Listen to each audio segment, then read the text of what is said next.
1 Raja-Raja pasal 19 ayat 1 sampai ayatnya yang ke-8.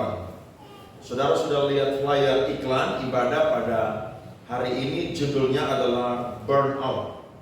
Apa itu saudara? Kalau menurut arti hurufiahnya terbakar habis. Tapi burnout itu, kalau saudara coba cari di Kamus Besar Bahasa Indonesia, itu dia punya pengertian adalah kelelahan. Baik itu lelah secara fisik, emosional, mental yang disertai dengan penurunan motivasi, kinerja, dan munculnya sikap negatif terhadap diri sendiri maupun juga orang lain. Nah, mungkin kita semua hari-hari ini sedang mengalami burnout atau kelelahan. Mungkin saudara kerja dan saudara lelah dengan pekerjaan saudara. Saudara sekolah atau kuliah dan saudara lelah dengan rutinitas yang saudara lakukan setiap hari. Bahkan yang melayani seperti saya pun juga mengalami burnout. Kemarin saya puasa hari Rabu, Kamis, dan Jumat untuk gereja dan juga untuk KKR tanggal 3. Jauh-jauh hari sebelum KKR saya sudah puasa 3 minggu sebelumnya, dan mendekati dan H-2 itu saya sudah KKR doa dan puasa ya. Jadi saudara puasa Senin Selasa, saya udah puasa 2 minggu sebelumnya untuk pelayanan. Dan tahukah saudara bahwa saya sendiri mengalami burnout? Saya harus jujur dengan saudara. Kenapa? Karena pergumulan gereja yang paling besar itu adalah sebidang tanah. Dan saya sendiri sebagai manusiawi mengalami burnout atau lelah dalam menanti Tuhan atau lelah dalam berdoa. Dan itu harus jujur saudara. Dan kemarin hari Jumat saya doa puasa, waktu saya lagi menyembah Tuhan, dan firman ini yang saya siapkan ternyata bukan untuk saudara-saudara saja, tapi ternyata Tuhan ngomong sama saya sedang mengalami burnout. Jadi ini firman Tuhan bukan kebetulan, dan biasanya ketika saya kalau berdoa puasa itu menyembah cukup lama, tapi karena kemarin Tuhan bilang sama saya, kamu tidak boleh burnout, tapi kamu harus belajar percaya dan berserah kepada saya. Maka saya doa tidak lama saudara. Habis nyanyi, menyembah kurang lebih 1-2 menit saya langsung stop. Saya bilang sama Tuhan, oke Tuhan, mulai hari ini tanggal 21 Juni saya tidak akan burnout, tidak akan stres, tidak akan depresi dengan pergumulan.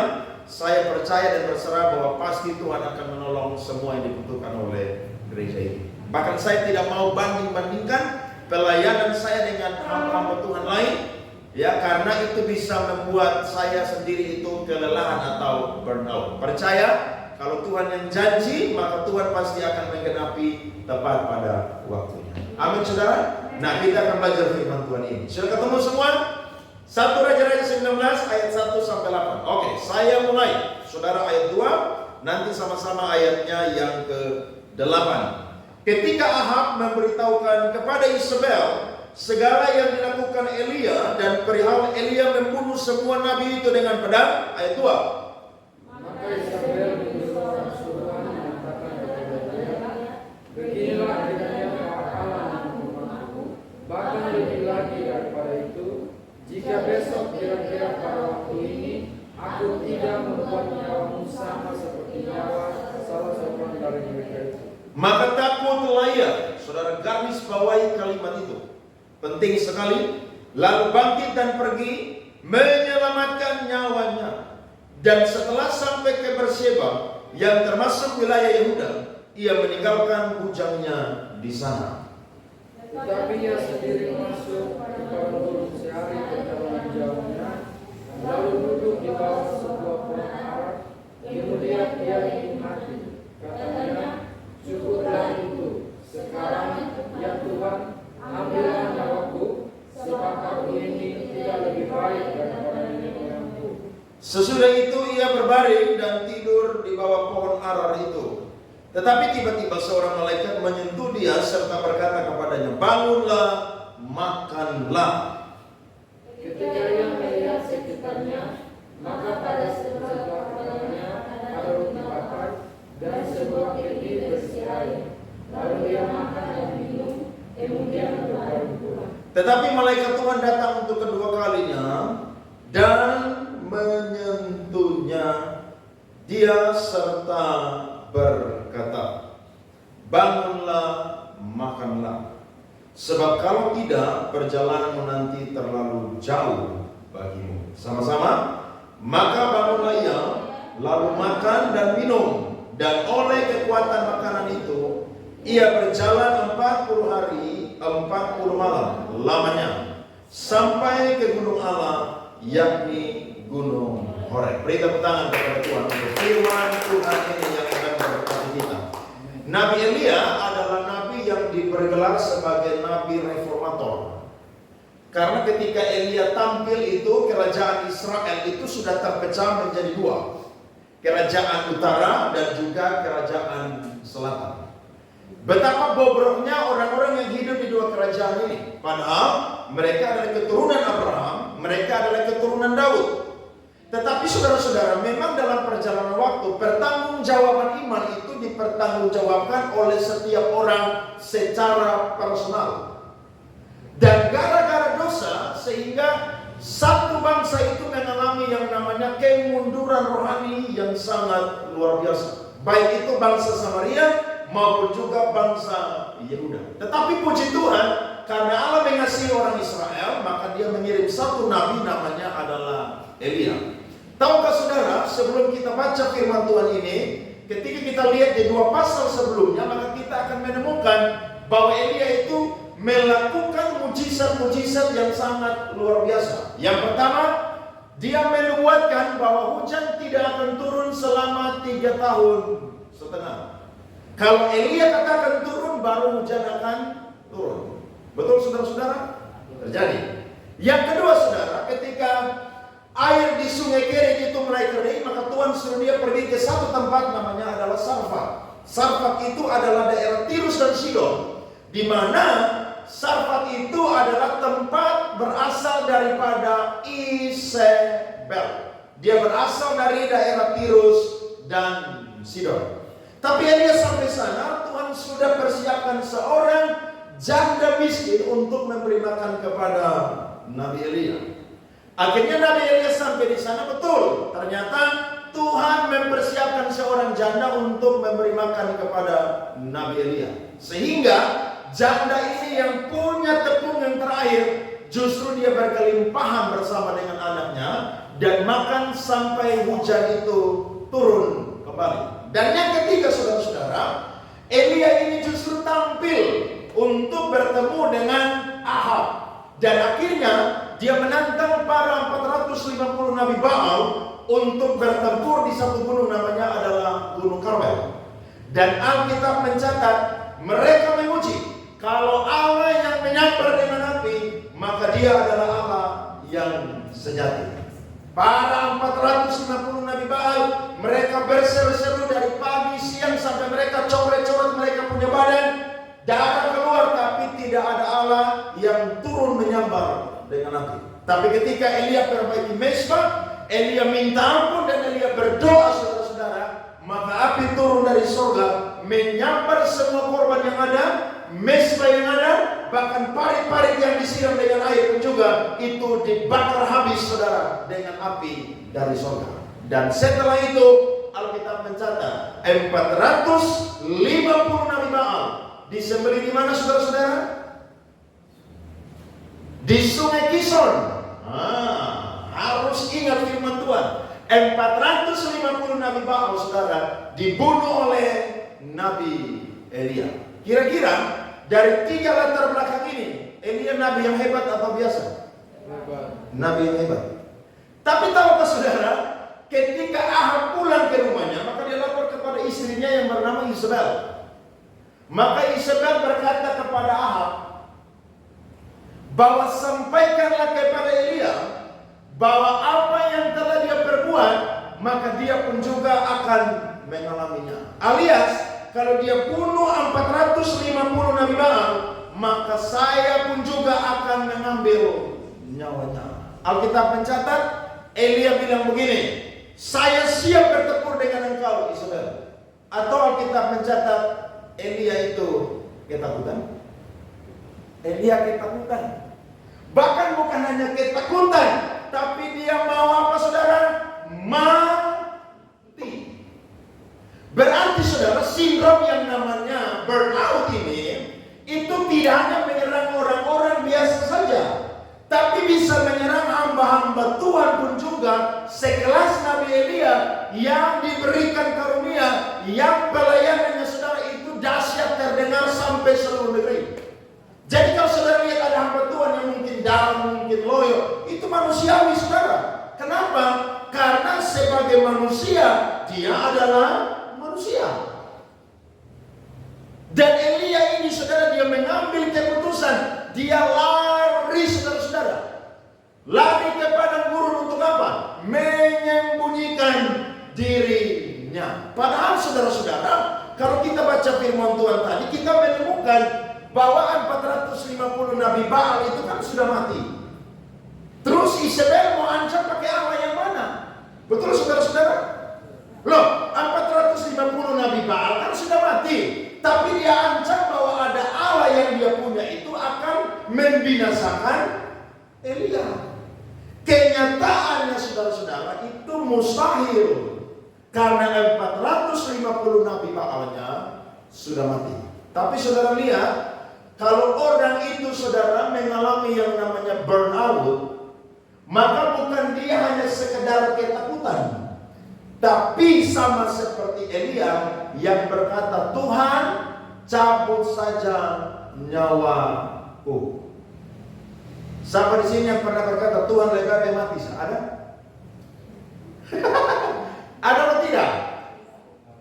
Saya yakin minimal 1-2 orang pernah demikian. Atau minimal saudara bilang begini, Tuhan lebih baik saya berhenti pelayanan aja deh. Pernah? Karena capek. Lebih baik Tuhan saya berhenti rajin ibadah lah. Capek. Kenapa? Karena saya dan saudara itu diserang dengan sindrom yang namanya adalah burnout. Kelelahan secara fisik, kelelahan secara emosional, kelelahan secara mental. Dan kalau kita angkat kasusnya Elia, bukan hanya sampai di situ, tapi dia kelelahan secara rohani. Dan ini buat dia berkata, Tuhan lebih baik dia mati saja. Nah, kira-kira apa yang menjadi penyebab daripada Elia ini mengalami burnout? Saya coba bagi 2 poin kepada kita semua. Yang pertama saudara, Elia ini mengalami burnout karena Elia berpikir bahwa hanya dia sendiri yang melayani Tuhan. Perhatikan ayat 9 sampai 12 dari pasal yang sama. 1 Raja-Raja 19 ayat 9 sampai 12. Di sana masuklah ia ke dalam sebuah gua dan bermalam di situ. Maka firman Tuhan datang kepadanya demikian, apakah kerjamu di sini, hai Elia? Padahal saudara, dia baru saja makan roti dan kenyang, bahkan dia berjalan 40 hari 40 malam. Tapi ketika dia sampai saudara-saudara di gunungnya Allah, justru dia tidak buat apa-apa di sana. Harusnya kalau dia sudah dibimbing oleh Allah dan karena ada kekuatan dari makanan dan minuman yang dia makan, harusnya dia berdoa di situ. Karena gunung Allah adalah tempat di mana orang berjumpa dengan Allah. Gunung Allah adalah tempat di mana orang berdoa kepada Allah. Tapi Alkitab mencatat Elia tidak buat apa-apa di situ. Makanya kalau orang kena sindrom yang namanya burnout, mau doa aja tidak bisa. Betul saudara? Betul atau tidak? Saya yakin saudara mau doa aja saudara pikir sia-sia. Ngapain saya doa? Nah, kalau sampai saya dan saudara terkena sindrom ini, maka yang pertama bisa kita cari penyebabnya. Yang pertama kita berpikir sama seperti Elia, bahwa hanya kita sendiri yang melayani Tuhan, atau kita sendiri yang capek-capek melayani Tuhan. Saya pelayanan main musik 15 tahun. Dan saya akan keluar dari satu gereja ketika saya lelah dengan sesama pemusik yang ada. Lelah bukan karena mereka kurang rohani, Itu urusan gembala dan tanggung jawab personal. Tapi saya lelah dengan permainan musik mereka yang tidak berkembang. Akhirnya membuat saya itu juga burnout, lelah. Karena saya boleh latihan, boleh ngulik lagu, mereka tidak pernah ngulik lagu. Itu satu contoh yang sederhana. Tapi saudara-saudara, saya pernah mengalami hal itu dan buat saya harus berpikir bagaimana saya cari tempat untuk saya bisa bertumbuh. Karena kalau saya sampai terserang dengan sindrom yang namanya burnout ini, maka pasti saya tidak akan mau melayani lagi. Elia berpikir bahwa hanya dia sendirilah yang capek-capek melayani Tuhan. Tetapi Alkitab mencatat ayat yang ke-10. Firman Tuhan berkata, jawabnya, aku bekerja segiat-giatnya bagi Tuhan, Allah semesta alam. Karena orang Israel meninggalkan perjanjianmu, meruntuhkan mezbah-mezbahmu, dan membunuh nabi-nabimu dengan pedang. Hanya apa saudara? Hanya apa? Hanya aku seorang dirilah yang masih hidup dan mereka ingin mencabut nyawaku. Elia lupa bahwa ada Tuhan yang membantu dia dalam melayani Tuhan. Lihat tuh, orang kalau mengalami burnout, dia tuh sampai bisa lupa Tuhan loh. Padahal Tuhan itu kan Allah Immanuel yang tidak pernah meninggalkan kita. Saudara kalau mengalami yang namanya burnout dalam pekerjaan, saudara lupa bahwa Tuhan yang kasih saudara itu pekerjaan. Sehingga saudara berpikir, aduh saya kerja udah capek, saya berjuang tentang masa depan kok begini-begini terus. Orang kalau mengalami burnout saudara, dia akan sampai bisa lupa Tuhan, bahwa Tuhan tidak ada bersama dengan dia. Saudara pernah ingat atau baca satu kisah tentang dua orang yang berjalan di tepi pantai? Pernah dengar ya? Itu judulnya adalah Footprints. Di mana orang itu berkata bahwa ketika saya dalam keadaan yang baik-baik, maka ada dua telapak kaki yang berjalan bersama dengan telapak kaki saya. Tapi ketika saya dalam kesulitan, justru telapak kaki itu tidak kelihatan di mata saya. Tapi tahukah saudara, bukan berarti Tuhan tidak berjalan dengan orang tersebut. Tapi justru telapak kaki yang tidak nampak itu, dia sedang menggendong orang ini yang sedang berjalan sendirian. Jadi kalau sampai kita tidak bisa berdoa, kita tidak bisa baca Alkitab, kita merasa lelah melayani, kita merasa lelah bekerja, kita merasa lelah sekolah, merasa lelah kuliah, saya mau berkata, saudara terserang terserang sindrom yang namanya adalah burnout. Hati-hati. Dan ingat, Isabel adalah kiasan atau metafora daripada iblis. Pekerjaan iblis itu apa? Mencuri, membunuh, membinasakan. Betul saudara? Dia curi saudara punya apa? Sukacita. Dia curi saudara punya apa? Damai sejahtera. Dia curi saudara punya apa? Semangat. Dia curi saudara punya apa? Ketekunan. Dia curi saudara punya apa? Komitmen. Pokoknya pekerjaannya iblis adalah mau mencuri semua yang baik yang Allah berikan dalam kehidupan kita.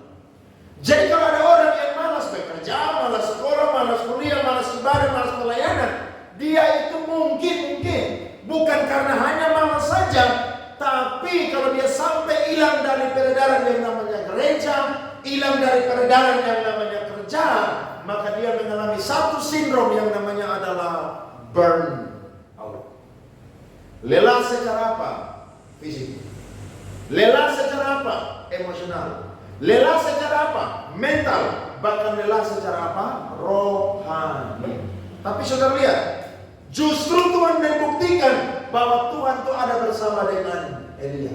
Bukti yang paling sederhana dari firman yang kita baca apa saudara-saudara? Justru Tuhan kirim kasih Elia itu apa? Roti apa? Siapa yang bakar roti itu? Gak bisa jawab kan? Justru itu membuktikan bahwa bagi Allah tidak ada yang mustahil. Tuhan tuh ada bersama dengan Elia. Tapi karena memang Elia ini terkena sindrom yang namanya burnout, justru ketika dia dengar ancaman dari satu perempuan bodoh yang namanya Isabel, dia ketakutan. Dia lupa pengenalannya akan Tuhan itu sejauh mana. Dia lupa Tuhan semesta alam yang dia sembah, yang sudah buat 3 mujizat sebelumnya. Elia langsung lupa. Hanya gara-gara apa? Ancaman daripada Isabel. Kalau sampai hari ini kita sama seperti Elia, maka saya dan saudara perlu tata hidup kita untuk kita berkata bahwa saya dan saudara tidak pernah sendirian. Memang betul kalau orang berpikir semua serba dia sendiri, dia akan stres loh. Betul. Saudara berpikir di rumah ini saya yang kerja sendiri, saya yang cari uang sendiri, saya yang urus ini semua keluarga. Saya yakin sekuat-kuatnya saudara, satu saat saudara akan sampai di titik yang namanya burnout. Bahkan pendeta sekalipun yang sudah melayani Tuhan, sama seperti Nabi Elia, dia bisa mengalami yang namanya burnout.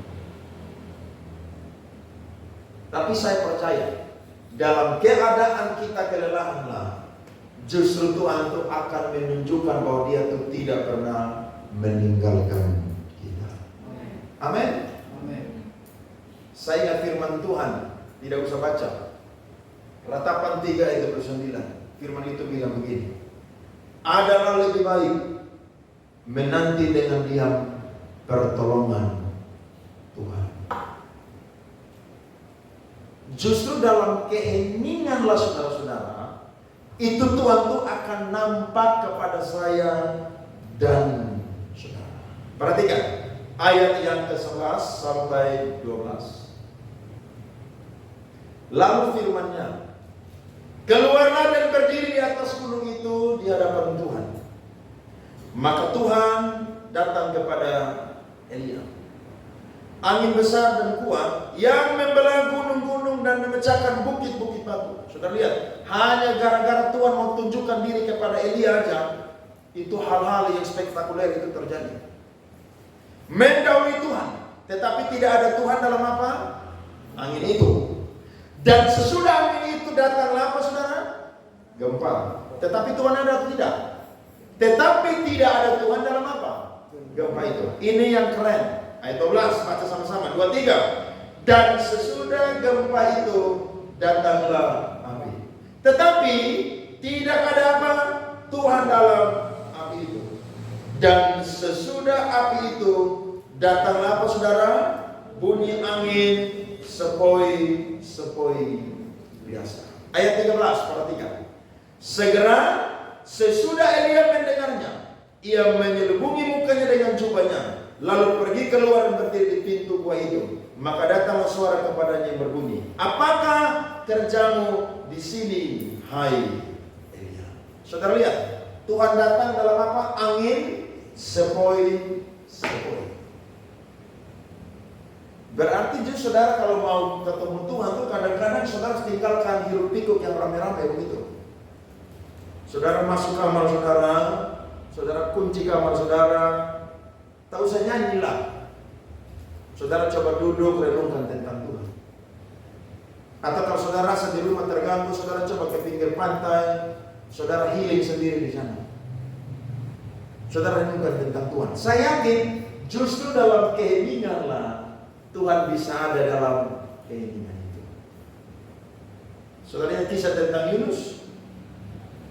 Yunus lagi tidur-tidur, duduk-duduk, tumbuhlah sebuah pohon apa?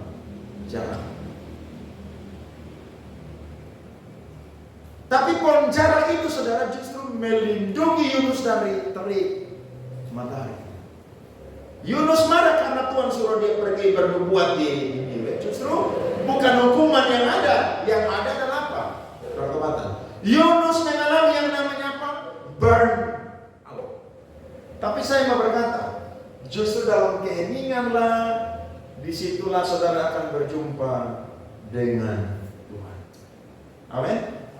Makanya penting saat teduh. Saudara, pelayanan di sini nih, saudara pikir ini mantap. Ini pelayanan kelas 2 di sini. Saya ini sekolah pujian penyembahan, belajar musik dalam. Saudara kalau tampil di sini, bahkan saya yang khotbah pun juga, atau siapapun pendeta yang khotbah, ini pelayanan nomor 2 yang menyenangkan hati Tuhan. Pelayanan nomor 1 yang menyenangkan hati Tuhan adalah sama seperti Maria yang duduk dekat siapa saudara? Yesus.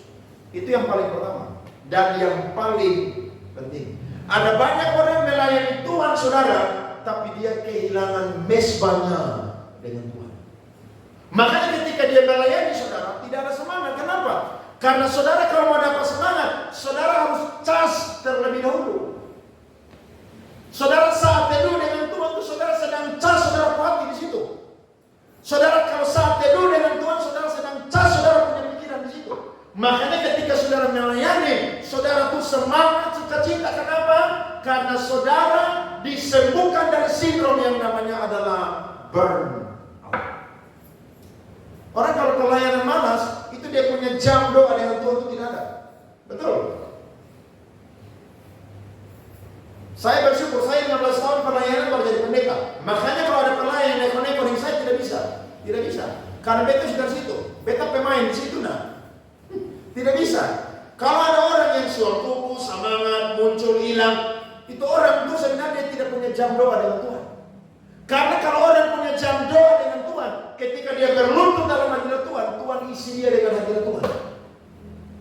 Dan ketika Tuhan isi dia dengan hadirat Tuhan, tidak ada yang namanya suam-suam buku, tidak ada. Dia apa? On fire. Jadi saya bisa ukur saudara punya kerohanian dari saudara punya aktivitas setiap minggu. Tidak heran saya kasih saudara form-form yang kemarin pelayan-pelayan kan. Di situ ketahuan bahwa ada saudara-saudara yang melayani tapi kehilangan mesbah dengan Tuhan, tidak pernah doa. Baca Alkitab aja jarang. Saudara harus perbaiki itu. Karena kalau sampai saudara tidak perbaiki, saya mau bilang, dalam hitungan tahun ke depan, saudara akan tinggalkan pekerjaan melayani Tuhan. Kenapa? Karena saudara kehilangan persekutuan pribadi dengan Tuhan. Elia melayani saudara, tapi karena dia kelelahan secara spirit dan juga mental, emosi, akhirnya dia berkata bahwa hanya dia sendiri saja yang melayani Tuhan. Tapi saya mau berkata, Tuhan itu cinta kepada saya dan saudara. Amin. Makanya Tuhan tidak mau saudara itu tinggalkan Tuhan. Ketika dalam keadaan sama seperti Elia, justru Tuhan hadir dalam angin sepoi. Jadi Tuhan itu tidak selalu saudara ketemu dalam ibadah begini. Oh nanti saya ke gereja, saya akan ketemu Tuhan di situ. Justru kadang-kadang saudara ke gereja, saudara ketemukan ada hal-hal yang salah dalam ibadah dan saudara berkata, saya tidak diberkati dalam ibadah itu.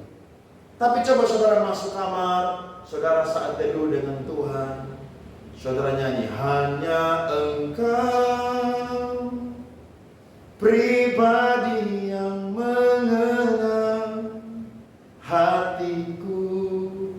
Atau saudara nyanyi lagu apa? Maksud baik lagunya gimana?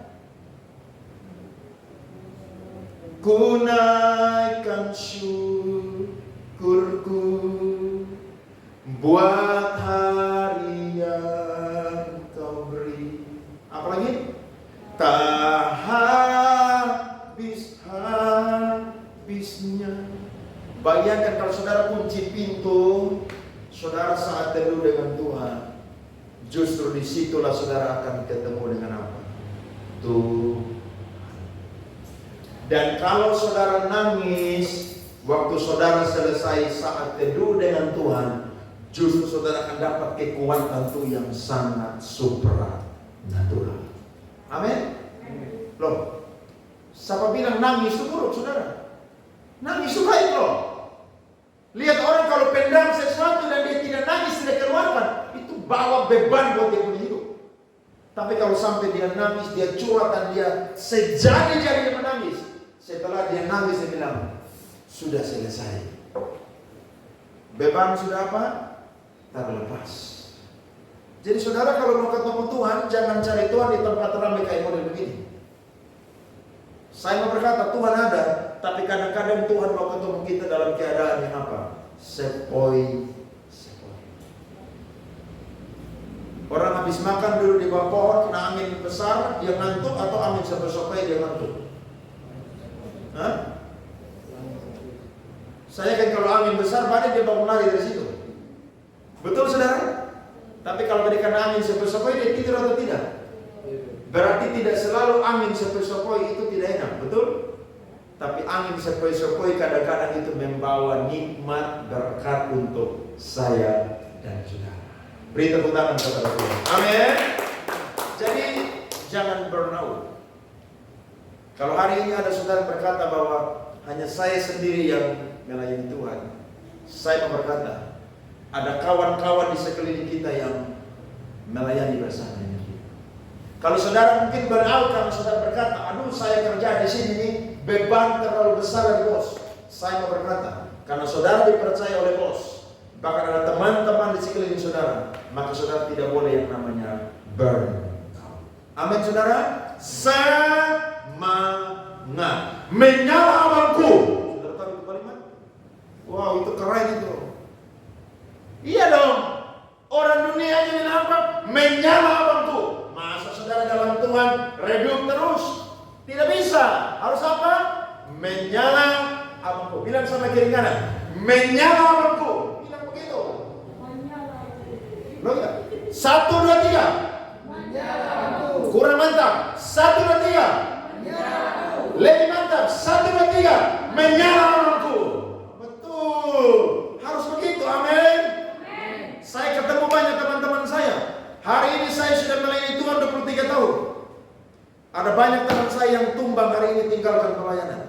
Kenapa? Mengalami sindrom yang namanya apa? Burn out. Makanya saya bilang tadi, kalau saudara tidak ambil waktu dengan Tuhan, saudara mungkin hari ini pelayanan, tapi mungkin nanti 5-10 tahun orang tanya saudara, ini di mana? Dia murtad. Murtad kenapa? Kecewa dengan teman gereja. Nah, kelelahan. Kenapa dia tidak pelayanan lagi? Aduh, dia bergumul dan dia punya pergumulan ekonomi, sakit penyakit, Tuhan tidak tahu tolong-tolong. Jadi dia bilang, saya pensiun saja dari pelayanan. Itu burn out. Amin. Perbaiki ini saudara-saudara. Yang kedua, mengapa Elia itu mengalami burnout? Jawabannya adalah karena Elia berpikir bahwa hanya dia sendiri sajalah yang menyembah Tuhan. Lihat ayat 14 sampai ayat 18. Alkitab berkata, jawabnya, aku bekerja segiat-giatnya bagi Tuhan Allah semesta alam. Karena orang Israel meninggalkan perjanjianmu, meruntuhkan mezbah-mezbahmu dan membunuh nabi-nabimu dengan pedang. Hanya aku seorang dirilah yang masih hidup dan mereka ingin mencabut nyawaku. Lihatlah, Elia berkata hanya dia seorang diri. Ayat 15, firman Tuhan kepadanya, pergilah, kembalilah ke jalanmu melalui padang gurun ke Damsyik. Dan setelah engkau sampai, engkau harus mengurapi Hazael menjadi raja atas Aram. Juga Yehu, cucu Nimsi, haruslah kau urapi menjadi raja atas Israel. Dan Elisa bin Safat dari Abel Mehola harus kau urapi menjadi nabi menggantikan engkau. Maka siapa yang terluput dari pedang Hazael akan dibunuh oleh Yehu, dan siapa yang terluput dari pedang Yehu akan dibunuh oleh Elisa. Sama-sama ayat 19, 2-3. Tetapi aku akan meninggalkan 7.000 orang di Israel, yakni semua orang yang tidak sujud menyembah Baal dan yang mulutnya tidak mencium dia.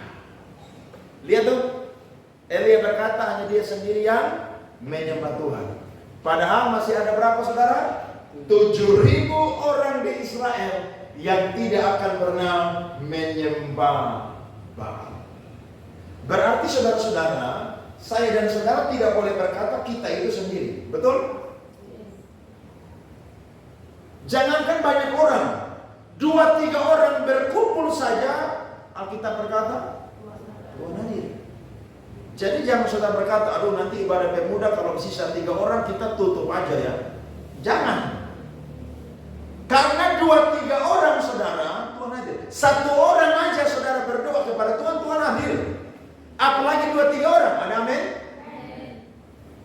Nah, Elia ini berkata bahwa sisa dia sendiri. Padahal Tuhan bilang di belakang, aku akan meninggalkan 7.000 orang di Israel yang tidak akan menyembah Baal. Kekristenan di dunia hari-hari ini, ada banyak negara yang kekristenan itu sangat minoritas. Bahkan angkanya 0,01%. Tapi kenapa orang-orang Kristen itu yang ada di negara itu bertahan sampai ini? Jawabannya, karena mereka tahu ada banyak orang Kristen di luar daerah mereka yang mendoakan mereka setiap hari. Betul saudara? Jadi kita tidak boleh merasa, aduh saya sendiri. Tidak bisa.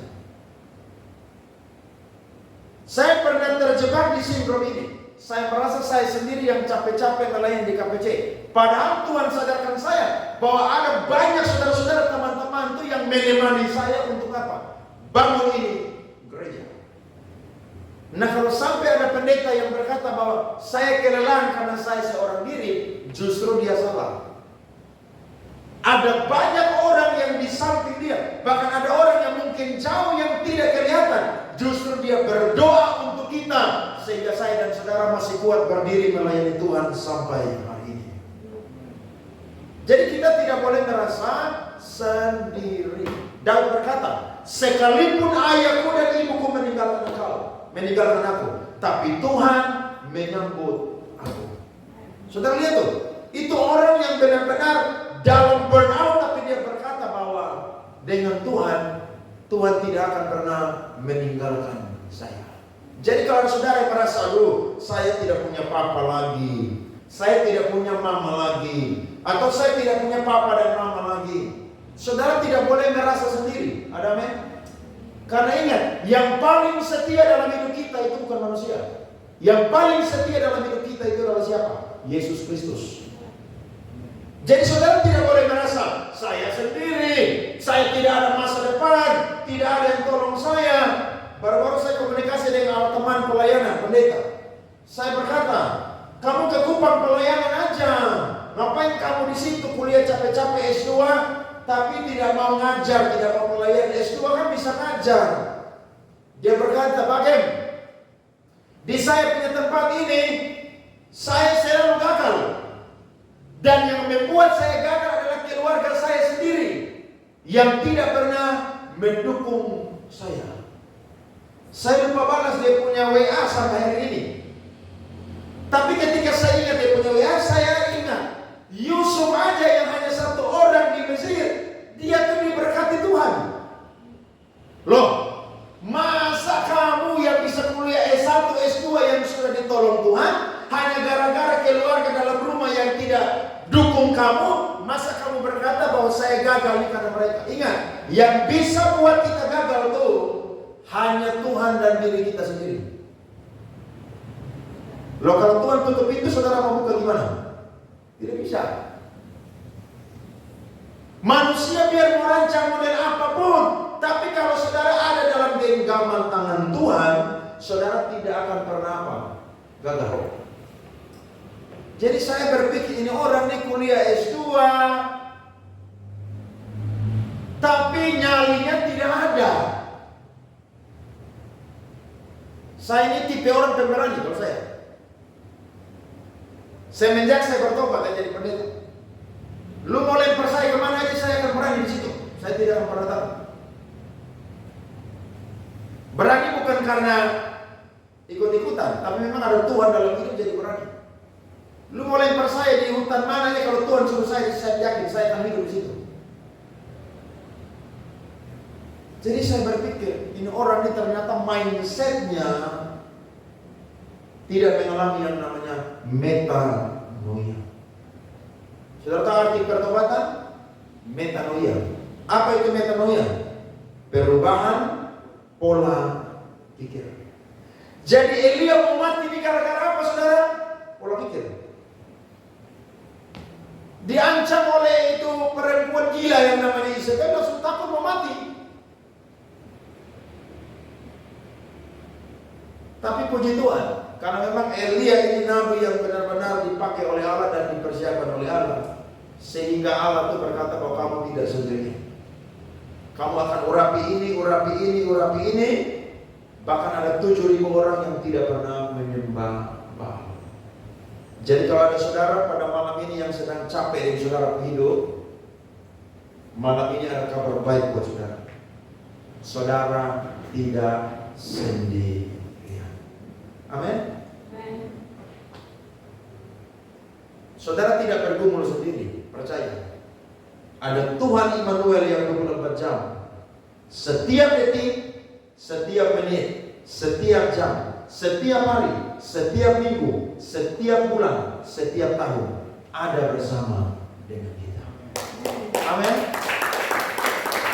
Jadi kalau saudara berpikir Tuhan saya sendiri, ada kabar baik malam hari ini. Saudara tidak sendirian. Memang kalau menanti Tuhan itu saudara kadang-kadang lelah. Makanya Yesaya berkata, orang-orang menanti-nantikan Tuhan akan mendapat apa? Kekuatan yang baru. Mereka akan sama seperti apa? Burung Raja Wali. Yang apa? Yang dibawa Tuhan naik terbang apa? Tinggi.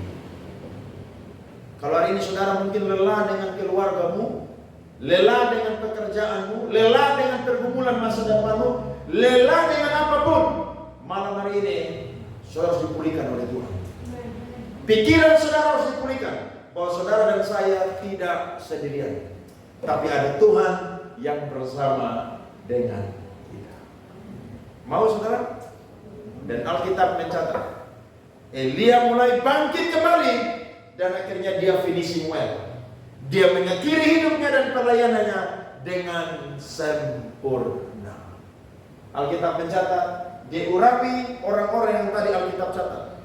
Bahkan Alkitab mencatat, orang kedua di dalam Alkitab yang tidak mengalami kematian adalah siapa? Nabi Elia. Tuhan angkat dia ke surga, hidup. Bahkan ada satu hamba Tuhan yang menjadi nabi di perjanjian baru. Namanya adalah Yohanes Pembaptis. Alkitab mencatat bahwa dia dipakai oleh Tuhan dengan apa? Roh Elia. Berarti kita bisa lemah. Amin. Loh, sampai di sini tidak pernah lemah, angkat tangan. Saya sendiri aja saudara kemarin baru dijamah Tuhan nih. Berhenti dari ini pemikiran-pemikiran yang buat depresi dan stres. Saya yakin saya dan saudara akan sampai di satu titik. Kadang-kadang api tidak menyala terus tapi hampir padam. Tapi saya yakin ada minyak urapan Roh Kudus yang akan membakar hidup saya dan saudara sehingga menyala apapun. Amin. Mau saudara? Tuhan berkati kita semua. Mari kita